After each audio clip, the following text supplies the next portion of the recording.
سوی غواړي بیرون لوبې وکړي. نن غواړي اقمصایا لوبه وکړي، خو له هغې سره د لوبې لپاره هیڅوک هم نشته. هغه فکر کوي، زه یوه مفکوره لرم.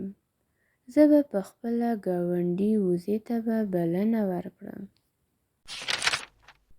وزه غواړي چې وخت په یوازیتوب، ماهی‌نیونې او خوب سره تیر کړي.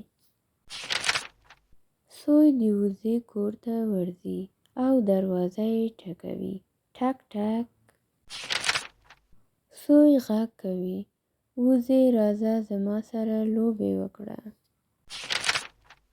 وزه وایي، نه نه، زه خوب ته اړتیا لرم. زه نه غواړم لوبې وکړم.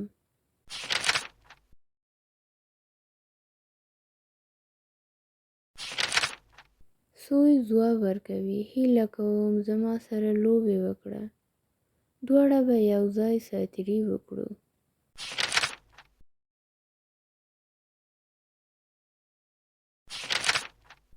بالاخره وزه هوکړه کوي او وایي، سمه ده سمه ده، زه به له تا سره لوبې وکړم. سوی او وزه په ګډه د اقمصایا لوبه کوي. وزه له سوی سره په لوبو کې ډېر خوند اخلي. هغه پریکړه کوي چې بل ځل به له تخت څخه د لوبې لپاره راوځغلي.